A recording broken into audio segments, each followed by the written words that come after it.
ሰላም ጤና ይስጥልን የአሻም ተከታታዮች እንደምን አላችሁ? ለዛሬ ለተሰኞ መጋቢት 8 ቀን 2017 ዓ.ም ያዝንላችሁ የአሻም የምሽት ዜናዎቻችን የሚያልፉበት ሰዓት ላይ ደርሰናል።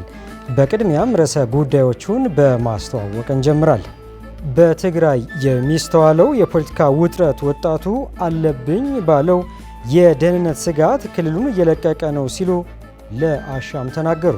የኢትዮጵያ አደጋ ስጋት ስራ አመራር በነገው ዕለት ለሕዝብ ተወካዮች ምክር ቤት ያዘጋጀውን ረቂቅ አዋጅ ያቀርባል ተብሎ እንደሚጠበቅ ተጠቆመ። ከሰሞኑ የ16 ሰዎች ሕይወት የቀጠፈው የዳሞት ወይዴ ወረዳ መንገድ የደህንነት ችግሮች ያሉበትና ተደጋጋሚ አደጋ የሚያስተናግድ ስፍራ ነው ሲል ዞኑ ለአሻም ተናገረ። ከውጭ በየመን ሁቲ ታጣቂና በአሜሪካ የሚፈጸሙ ጥቃቶችን አጠናክረው እንደሚቀጥሉ ሁለቱም አካላት አስታወቁ። ተመልካቾቻችን ቀደም ሲል ያስተዋወቅናችሁ ርዕሰ ጉዳዮችን ጨምሮ እንደተለመደው የቢዝነስና የስፖርት ዜናዎቻችን ሰዓታቸው ጠብቀው ወደ እናንተ የሚደርሱ ይሆናል። እኔ የዕለቱ ተረኛ አሳላፊ ሙሐመድ ንጉስ አብዱ ከመላው የስቱዲዮ ባለሙያዎች ጋር በመሆን አብሬያችሁ ቆይታ አደርጋለሁ። አብራችሁ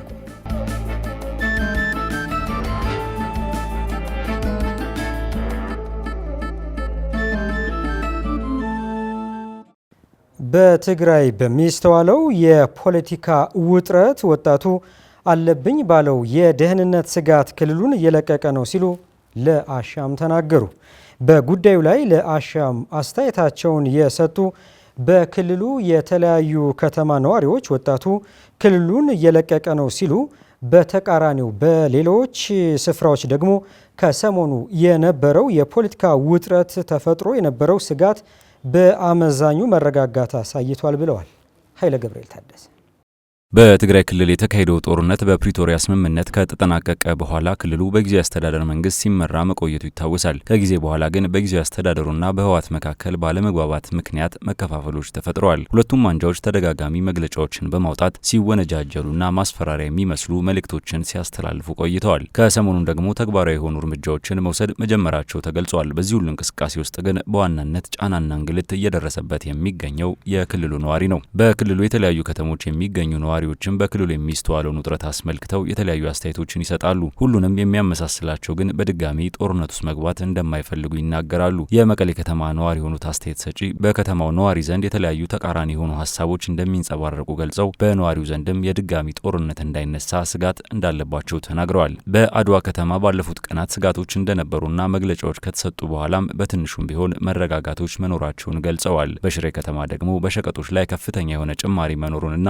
ህዝቡም በባንክ ያለውን ገንዘብ የማውጣት እንቅስቃሴዎች ስለመኖራቸው አንስተዋል። ፍርሃት አለ፣ ስጋት አለ።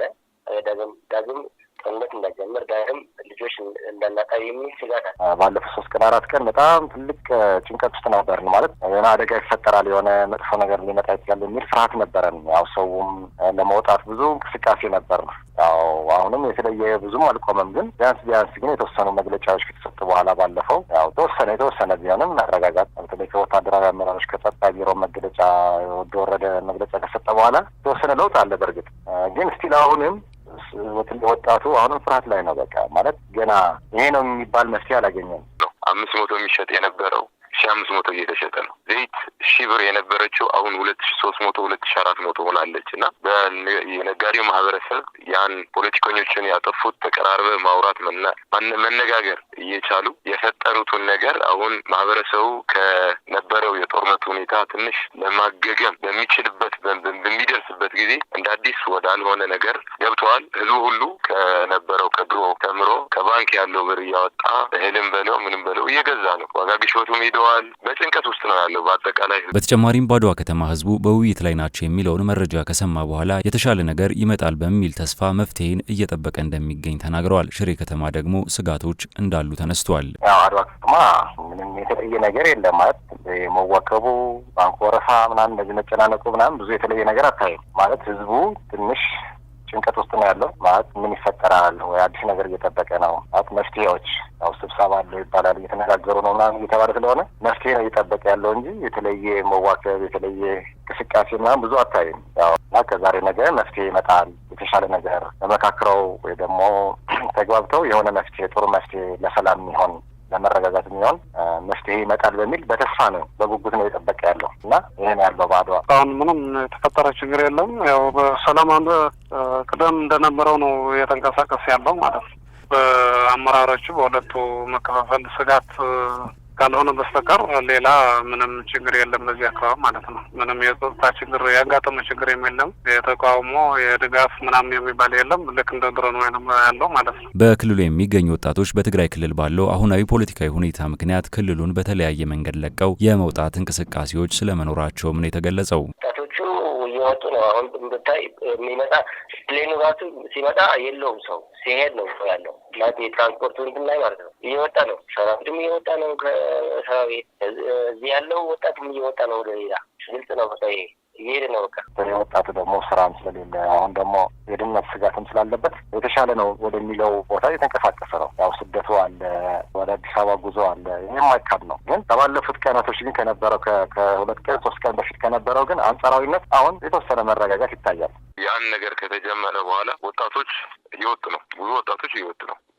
ክልሉን ጥሎ የሚሄድ ምርጫቸው አድርጎ እየሄዱ ነው። ብዙ ወጣቶች ከትግራይ ወደ አዲስ አበባ ምናምንም አይደለም በህገ ወጥ ስደትም እየሄደ ነው። ወጣቱ ሁሉ እየጎረፈ ነው። በአፋር አድርጎ ደላሎች አሉ። በቃ እዚህ እንትን ከምንል እዚህ ከምንሞት እዛው ሂደን እድላችን አይተን ከተሻገርን ያልፍልናል፣ ከሞትን ደግሞ ከዚህ መሞት ነው ብሎ የህገ ወጥ የሆነ የሰው ዝውውርም በስፋት የበዛበትና በጣም ብዙ ወጣቶች እየወጡበት ያለው ወቅት ነው ያለው። ከአሻም ጋር ቆይታ ያደረጉት የፖለቲካ ሳይንስና ዓለም አቀፍ ግንኙነት ባለሙያ የሆኑት ግዳይ ደገፉ የትግራይ ህዝብ ጥያቄ ሰላምን ማግኘትና ኢኮኖሚያዊ መረጋጋትን ማግኘት ዋነኞቹ መሆናቸውን ተናግረዋል። እንደ ህዝብ የተረጋጋ ህይወት ነው የሚፈልገው። የትግራይም በደረሰበት ጦርነትና የጦርነት ጠባሳ በከፍተኛ ደረጃ ስለተጎዳ ከዚያ ጉዳቱ በአፋጣኝ ሁኔታ በተለይ የፕሪቶሪያውን ስምምነት ቶሎ ብሎ ተተግብሮ መኖር ይፈልጋል።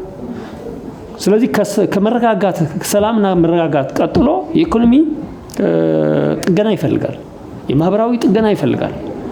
እንደ ማንኛውም ማህበረሰብ ወጥቶ ገብቶ ማህበራዊ እሴቶችን ጠብቆ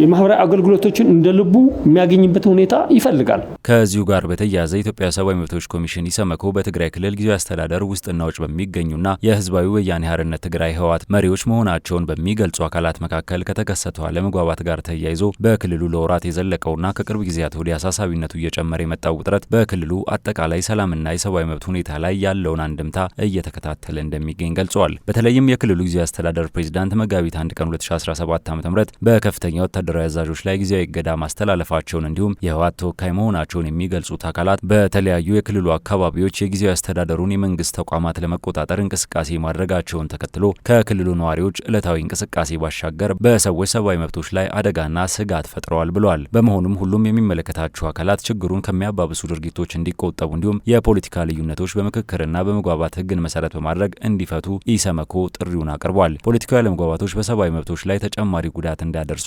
አፋጣኝ ሰላማዊ መፍትሄዎችን መውሰድ የሚያስፈልግ መሆኑንና ኢሰመኮ ከመደበኛው የሰብአዊ መብቶች ክትትልና ምርመራ ስራው ጎን ለጎን ጉዳዩ የሚመለከታቸውን ባለድርሻ አካላት በማነጋገርና ምክረ ሀሳቦችን በመስጠት የተፈጠረውን ችግር በውይይት እንዲፈታ ጥረት እንደሚያደርግ ገልጿል።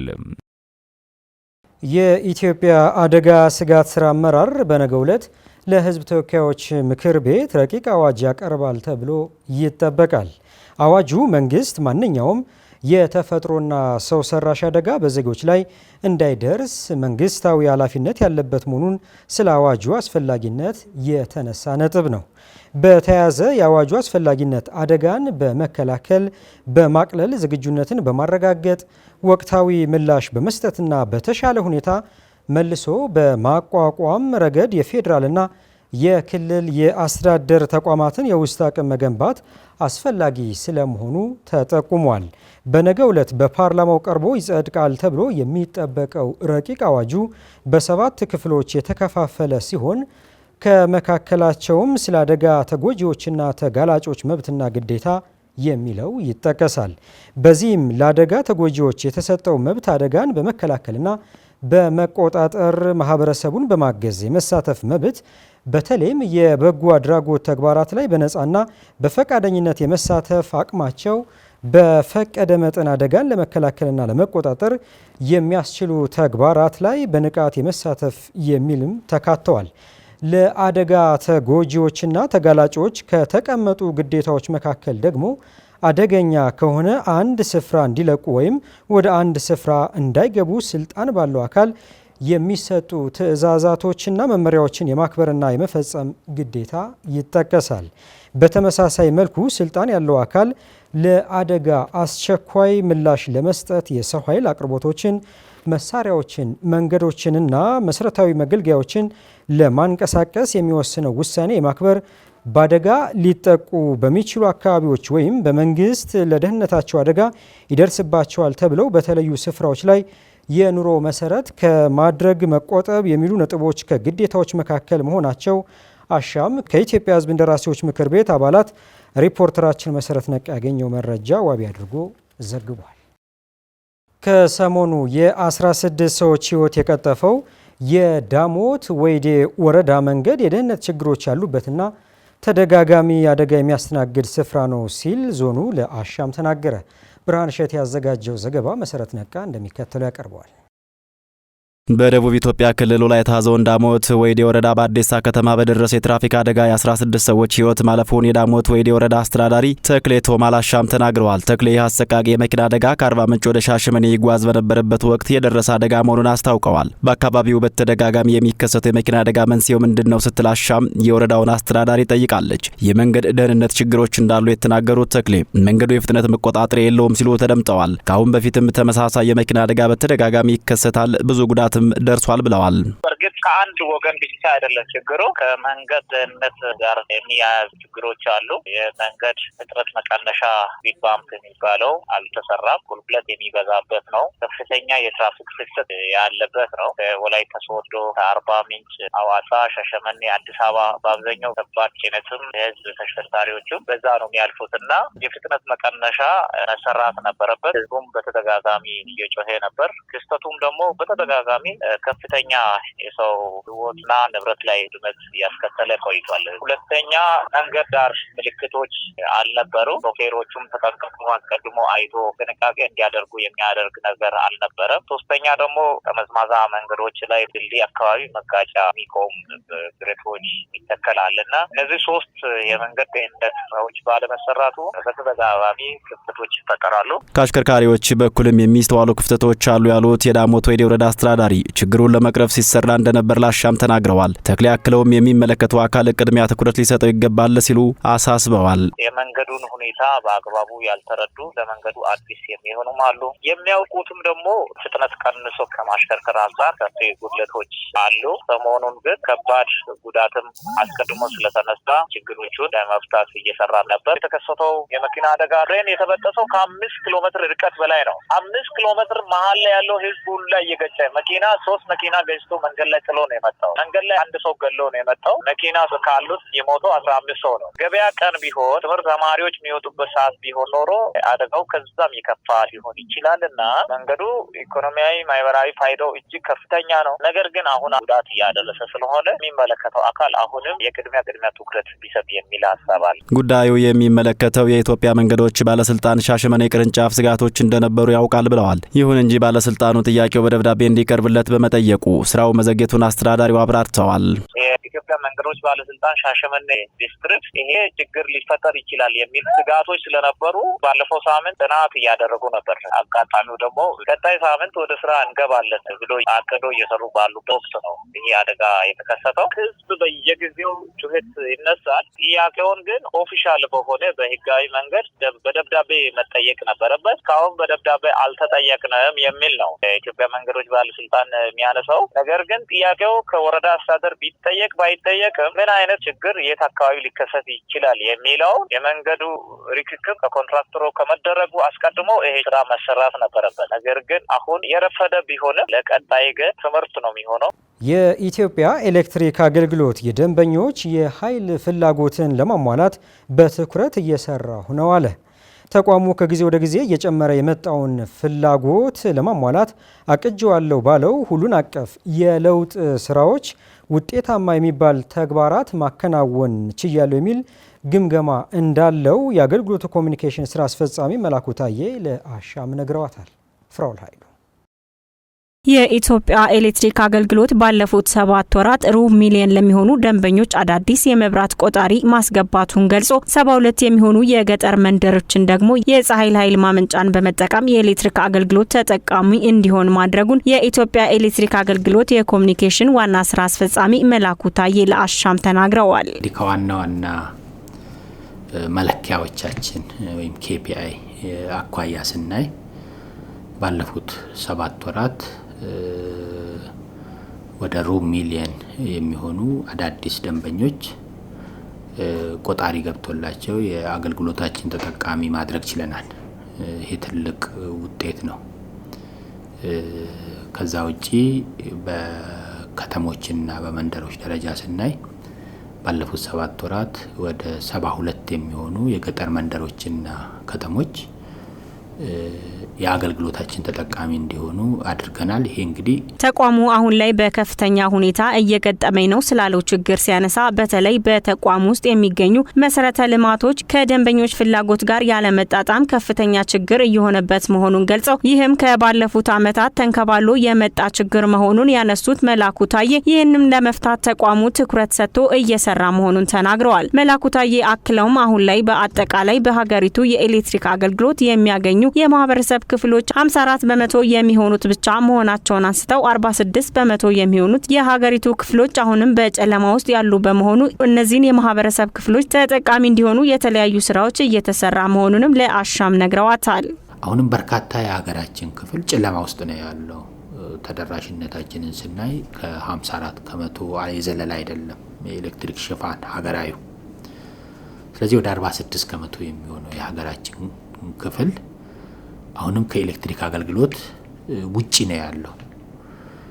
ስለዚህ እነኚህን ሁለት ነገሮች ሚዛናቸውን ጠብቀን ነው ለመስራት ጥረት እያደረግን ያለ ነው። አንድም ዛሬ ላይ አገልግሎታችንን እያገኘ ያለው ደንበኛ አስተማማኝ የሆነ የኤሌክትሪክ አገልግሎት እንዲያገኝ እንሰራለን።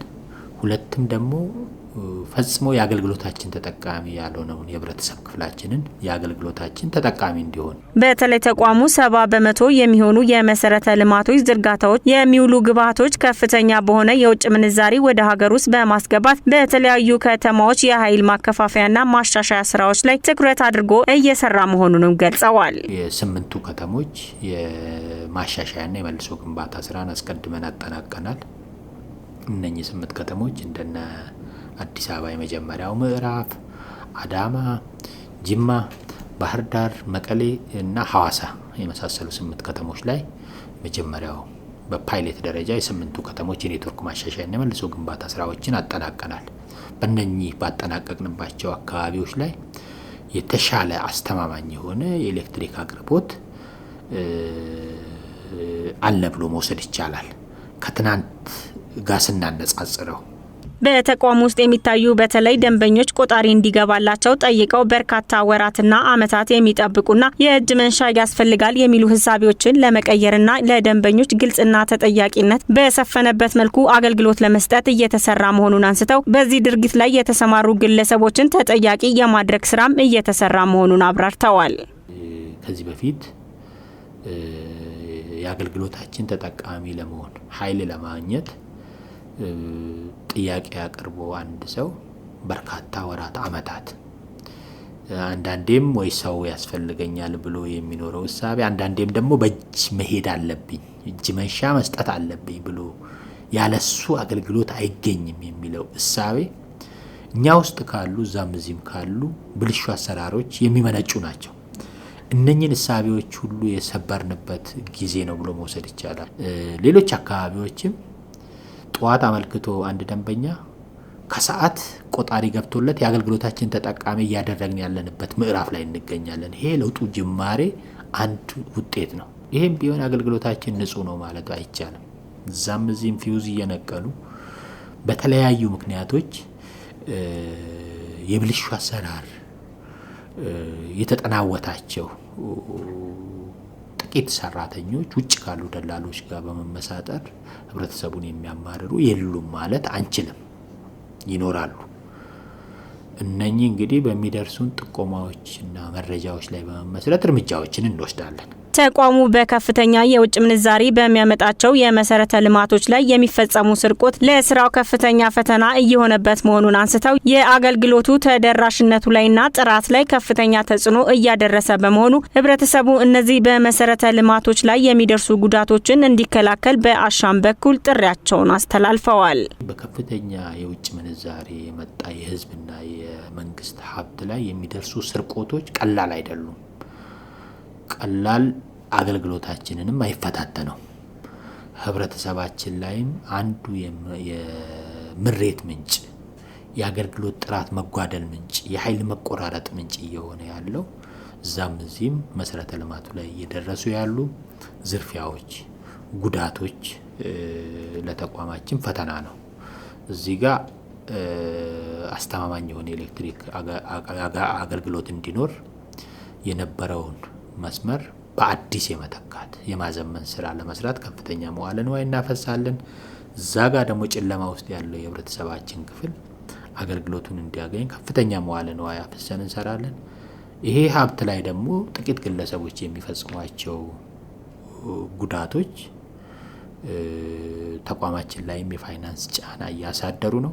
ህብረተሰቡ በተለያዩ የሀገሪቱ ክፍሎች በተቋሙ መሰረተ ልማቶች ላይ የሚደርሱ ስርቆቶችና ጉዳቶችን በሚመለከትበት ወቅት በእኔነት ስሜት በመከላከልና ለሚመለከታቸው አካላት ጥቆማ በመስጠት መሰረተ ልማቶቹ ላይ የሚደርሰውን ጉዳት እንዲከላከልም ጥሪ አስተላልፈዋል።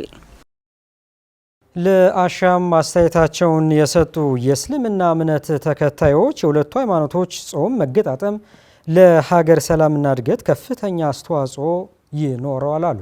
ተጨማሪ ያለ ዘንድሮ 1446ኛው የረመዳን ወር የሙስሊሞች ጾምና የኦርቶዶክስ ሃይማኖት አብይ ጾምም በተመሳሳይ ጊዜ ተገጣጥሞ እየተካሄደ ይገኛል። በእስልምና አቆጣጠር ረመዳን የዓመቱ 9ኛ ወር ነው። በእስልምና ሃይማኖት ውስጥ ለሀገርና ለሰው ፍቅርና ሰላም የሚጸለይበትና የሚጾምበት ወር ነው ረመዳን። በመሆኑም የዘንድሮው 1446ኛው የረመዳን ጾም ወቅት ከገባ 2 ሳምንታትን አሳልፏል። በዚህ ወር የእምነቱ ተከታዮች በይበልጥ ወደ ፈጣሪያቸው የሚቀርቡበትና በመተዛዘን በመረዳዳትና ያለው ለሌለው እያካፈለ መልካም ስራዎች በማጠናከር የሚያልፉበት የጾም ወቅት ነው። ይሁንና አሻም ረመዳን ከገባ ጀምሮ የእምነቱ ተከታዮች ጾሙን እንዴት እያሳለፉት እንደሚገኙ በጠየቀችበት ወቅት ምእመኑ በደስታ በመደጋገፍና በመተዛዘን እያሳለፉት እንደሚገኙ ነግረዋታል። ረመዳን ዘንድሮ ሙቀት አለ፣ ነገር ግን ድካም የለም። ይሄ የአላህ ጸጋ ነው እና አልহামዱሊላህ ረብል ዓለሚን በጥሩ ሁኔታ ላይ እየሄደ ነው ያለው። እንግዲህ በመጀመሪያ ሁኔታ ያው የጾም ትልቁ አላማው ያላቸው ሰዎች ለሌላቸው ሰዎች እንዲያካፈሉ ነው እና በዚህ መልኩ እና ያለው ለሌለው ጎረቤቱን እየተመለከተ ለሌላቸው ሰዎች እያካፈለ ያው በዚህ መልኩ ነው ማለት ነው ጾሙን የምንጾመው። ረመዳን ጥሩ ነው። ረመዳን የመከባበር ወር ነው፣ የመረዳዳት የሁሉም ወር ነው። ያው ይሄን ረመዳን በትልቅ ነገር ነው ማሳለፍ ያለብን ብዬ አስባለሁኝ። ያለው ለሌለው እያካፈለ ማሳለፍ ያለበት ወር ነው ብዬ አስባለሁ። እንደ እስልምናችን የተለየ ወር ነው። ከዓመቱ የተለየ ምርጥ ወር እንደመሆኑ ሁሉ ከትንሽ ትልቅ ሽማግሌ ሳይል ተዛዝነን የምናሳልፍበት የእስልምናችን ትልቁ ወር ስለሆነ የምንከባበርበት የምንተዛዘንበት ወር ስለሆነ አልহামዱሊላህ እስካሁን ባለፉት ቀናቶች እስካሁን ድረስ አልহামዱሊላህ ጥሩ ሁኔታ ላይ ነው። እስልምና ለሰላም ያለው አመለካከት ከፍተኛ መሆኑን የነገሯት ከአሻም ጋር ቆይታ ያደረጉት ሰይድ መሐመድ እስልምናና ሰላም ተነጣጥለው የሚታዩ ጉዳዮች እንዳልሆኑም ተናግረዋል። ለዚህም ሙስሊሞች በቁርአንና በሐዲስ መሰረት እንዲሁም ሸሪዓው በሚፈቅደው መንገድ ችግሮቻቸውን ሁሉ ተነጋግረው እንደሚፈቱም ገልጸዋል። ምንድነው መሰለ እስላም ስሙ ራሱ እስላም ሰላም ነው። እስላም ለሰላም ነው እንትን የሚያደርገው ችግሮች በመነጋገር በመገናኘት በሸሪዓ በሐዲስ በቁርአን ተነጋግራችሁ ፍቱ የሚል ነው። ስለዚህ ሰላም መርሁ ነው። እምነቱ ራሱ ሰላም ነው።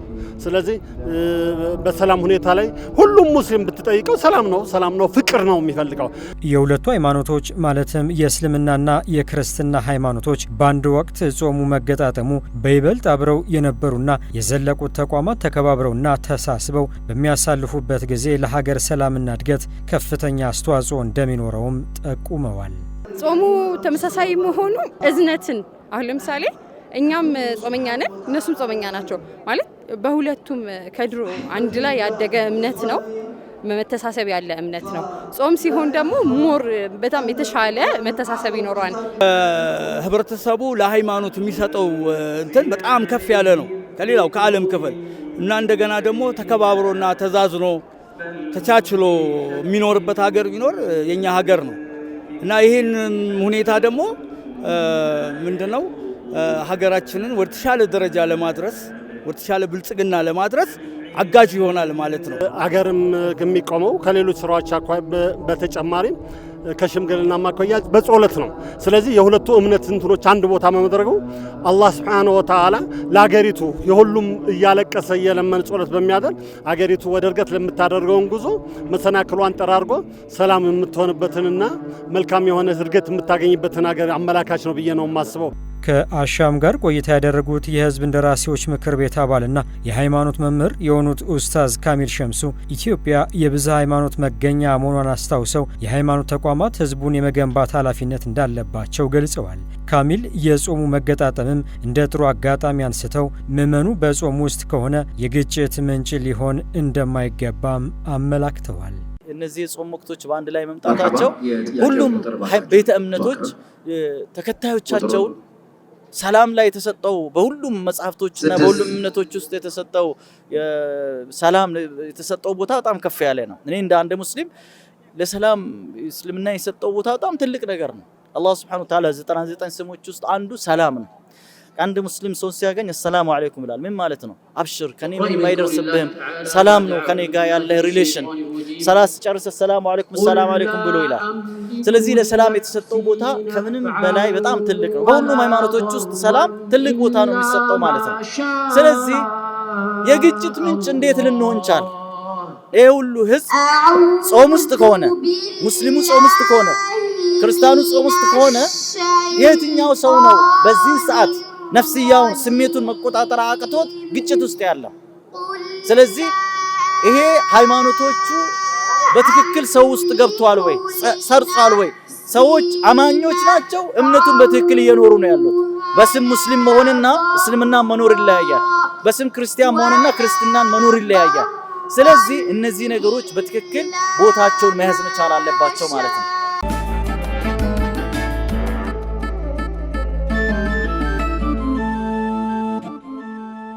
ተመልካቾቻችን ዜናዎቻችን እንደቀጠሉ ናቸው። አሁን ደግሞ ከዓለም አቀፍ ወዳገኘናቸው ዘገባዎቻችን እናመራለን።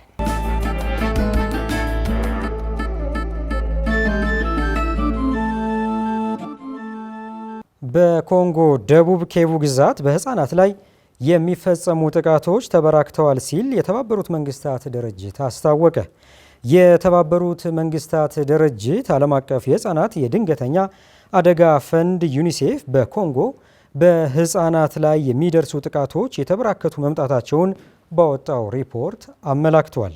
በደቡብ ኪቩ ግዛት በኮንጎ ምስራቃዊ ዲሞክራቲክ ሪፐብሊክ ኮንጎ ዳግም ባገረሸው ግጭት ከ850 ሺህ ከሚበልጡ ሰዎች ውስጥ ግማሽ ያሉት ህፃናት ሲሆኑ ቤታቸውን ጥለው ተሰደዋል ተብሏል። በኮንጎ በርካታ ህፃናት በንጹህ የመጠጥ ውሃ እጥረት እንዲሁም አናሳ በሆነ የጤና አጠባበቅ ውስጥ እንደሚገኙ ተዘግቧል። በሀገሪቷ የሚስተዋለው የትምህርት ተደራሽነት ውስንነት ባለበት ሁኔታ ውስጥ በርካታ ህፃናት በአብያተ ክርስቲያናትና በትምህርት መስጫ ተቋማት በአስቸጋሪ ሁኔታ ተጠልለው እንደሚገኙ ዘገባዎች አመላክተዋል። በሀገሪቱ እየቀጠለ ያለው ግጭት በህፃናት ላይ የሚደርሰው ከባድ የመብት ጥሰት እንዲባባስ አድርጓል ብሏል ዩኒሴፍ በዘገባው።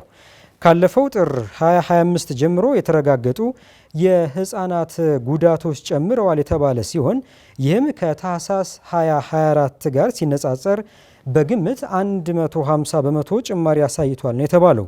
የተጠቀሱት የመብት ጥሰቶች ጾታዊ ጥቃትን ጨምረው ግድያን፣ የአካል ማጉደልና ህጻናትን ለተለያዩ የጉልበት ስራ መቅጠርን ያካትታል ተብሏል። በዲሞክራቲክ ሪፐብሊክ ኮንጎ የዩኒሴፍ ተወካይ በቡካቩ ያለው ቀውስ ባንክሮ ለማየትና የዩኒሴፍ የተጠናከረ ምላሽ ለመገምገም በመጋቢት ወር መጀመሪያ በምስራቃዊ ክልል ስር ጉብኝት ማድረጉ የሚታወስ ነው። የትራምፕ አስተዳደር የአሜሪካ ድምፅ ሚዲያ ባለሙያዎችን በጅምላ ማሰናበት መጀመሩ ተነገረ። የዩናይትድ ስቴትስ ፕሬዝዳንት ዶናልድ ትራምፕ አስተዳደር በመንግስት በሚደገፈው የመገናኛ ብዙሃን ውስጥ ያሉ ሰራተኞችን የረፍት ጊዜ ማሳለፊያ ትዕዛዝ ከፈረሙ በኋላ የአሜሪካ ድምፅ ሰራተኞችን ማሰናበት መጀመራቸው ተዘግቧል። የአሜሪካ ድምፅ በኮንትራት የሚሰሩ ሰራተኞች ከዚህ ወር መጨረሻ ጀምሮ ውላቸው እንደሚቋረጥ የሚገልጽ ኢሜይል እንደደረሳቸው ገልጸዋል። ከነጩ ቤተ መንግስት እርምጃዎች ግብር ከፋዮች ከአክራሪ ፕሮፓጋንዳ ጋር አለመያያዛቸው ያረጋግጣል የሚል መረጃ መውጣቱ የተመላከተ ሲሆን በአሜሪካ ድምፅ ላይ በወግ አጥባቂ ሚዲያዎችና ሕግ አውጪዎች የተሰነዘረባቸውን ተከታታይ ትችቶች ተዘርዝሯል። ባለፈው ወር የትራምፕ አስተዳደር የአሶሲኤትድ ፕሬስ የዜና ወኪል የሜክሲኮ ባህረ ሰላጤ በአሜሪካ ባህረ ሰላጤ ስም አድርጎ ለመጠቀም ፈቃደኛ ባለመሆኑ እግድ ጀምሯል። የአሜሪካ ድምፅና ሌሎች በመንግስት የሚደገፉ ሚዲያዎች ከትራምፕና አጋሮቻቸው ውንጀላ ሲሰነዘርባቸው ቆይቷል። በትራምፕ የመጀመሪያ የስልጣን ዘመንም ነጩ ቤተ መንግስት የአሜሪካ ድምፅ የሚናገረው ለዜጎቿ ሳይሆን ለተቃዋሚዎች ነው የሚል ክስ ያቀርብ እንደነበር የሚታወስ ነው። በየመን ሁቲ ታጣቂና በአሜሪካ የሚፈጸሙ ጥቃቶችን አጠናክረው እንደሚቀጥሉ ሁለቱም አካላት አስታወቁ። የዓለም አቀፍ የፖለቲካ ሳይንስ ተንታኞች በበኩላቸው ኢራን በግጭቱ ልትሳተፍ የምትችልበት እድል ጠባብ ነው የሚል ግምታቸውን አስቀምጠዋል። ናትናኤል በላይ ዩናይትድ ስቴትስና በኢራን የሚደገፈው የየመን ሁቲ አማጽያን ዩናይትድ ስቴትስ የአየር ጥቃትን ከከፈተች አማጽያኑ ወታደራዊና የንግድ መርከቦችን በዓለም ላይ በጣም በተጨናነቀው የመርከብ መተላለፊያ ኮሪዶሮች ላይ ጥቃት መሰንዘር ከጀመሩ በኋላ ፍጥጫቸው እየተባባሰ እንደሚሄድ እየገለጹ ይገኛሉ። በሁቲ የሚመራው የየመን የጤና ጥበቃ ሚኒስቴር እንዳስታወቀው ከሆነ የዩናይትድ ስቴትስ የቅርብ ጊዜ ጥቃቶች 5 ሴቶችና 2 ህጻናትን ጨምሮ ቢያንስ 53 ሰዎች መሞታቸውና ዋና ከተማዋን ሳናና በሌሎች ግዛቶች 100 የሚጠጉ መቁሰላቸውን አስታውቋል። እነዚህ ሰዎች የትኞቹ መርከቦች ማለፍ እንደሚችሉና የትኞቹ እንደማይችሉ እንዲቆጣጠሩ አንፈቅድም። እናም ጥያቄው ይህ ጥቃት እስከ መቼ ይቀጥላል ከሆነ ያንን ለማድረግ አቅም እስከማይኖራቸው ድረስ ይቀጥላል ሲሉ የአሜሪካ የውጭ ጉዳይ ሚኒስትር ማርኮ ሩቢዮ በትላንትናው ዕለት ለቢቢሲ ተናግረዋል። የዩናይትድ ስቴትስ ፕሬዝዳንት ዶናልድ ትራምፕ ሁቲዎች ጥቃታቸውን እስኪያቆሙ ድረስ አስደንጋጭ የሆነ ኃይል እንደሚጠቀሙ ቃል ገብተው ቴህራን ለድርጊታቸው ሙሉ በሙሉ ተጠያቂ እንደምትሆን አስጠንቅቀዋል። ሁቲዎች በቀይ ባህር የመርከብ ላይ ተደጋጋሚ ጥቃት በመሰንዘር 2 መርከቦችን በማስጠም በጋዛ ከሚገኙ ፍልስጤማውያን ጋር የአብሮነት ተግባር ሲሉ ጠርተውታል። እስራኤል ሌላው የኢራን አጋር ከሆነው ከሐማስ ጋር ጦርነት ውስጥ መግባቷም የሚታወስ ነው። ጥቃቱ የቆመው እስራኤልና ሐማስ የተኩስ አቁም ካደረጉና ትራምፕ ስልጣን ከመውሰዳቸው አንድ ቀን ቀደም ብሎ ነበር። ነገር ግን ባለፈው ሳምንት ሁቲዎች እስራኤል ወደ ጋዛ የሚደርሰውን የሰብአዊ እርዳታ ፍሰት ካቋረጠች በኋላ በእስራኤል መርከቦች ላይ የሚደርሰውን ጥቃት እንደሚያድሱ ተናግረዋል። የሁቲ ቃል አቀባይም ቡድኑ በዩናይትድ ስቴትስ የጦር መርከቦች ላይ ጥቃት መሰንዘሩን ገልጸዋል። The armed forces carried out a specific military operation targeting the American aircraft carrier. ታጣቂ ኃይሎች በተወሰኑ የጦር ኦፕሬሽኖች 18 በሚደርሱ ክሩዝ ሚሳይሎችና የሰው አልባ አውሮፕላኖች በሰሜናዊ ቀይ ባህር በሚገኝ የዩናይትድ ስቴትስ የአውሮፕላን ተሸካሚ መርከብ ላይ ያነጣጠረ ጥቃቶችን ፈጽመዋል። With 18 ballistic and cruise missiles and drones. ዩናይትድ ስቴትስ ሁቲዎች የሰጡትን መግለጫ የተሳሳተ ሲል ጠርታው የዩናይትድ ስቴትስ ነጩ ቤተ መንግስት የብሔራዊ ደህንነት አማካሪ የሆኑት ማይክ ዋልትስ በበኩላቸው ስላጸፋው የዩናይትድ ስቴትስ ምላሽ ተከታዩም ብለዋል። that actually targeted multiple Houthi leaders and ይህ ጥቃት አስደንጋጭና በእርግጥ በርካታ የሁቲ አመራሮችን እየገደለ ነበር። እዚህ ጋር ልዩነቱ በሁቲ አመራር ላይ ትኩረት መደረጉና ለዚህ ሁሉ ኢራንን ተጠያቂ ማድረግ ነው። And the difference here is one, going after the Houthi leadership, and two, holding Iran responsible.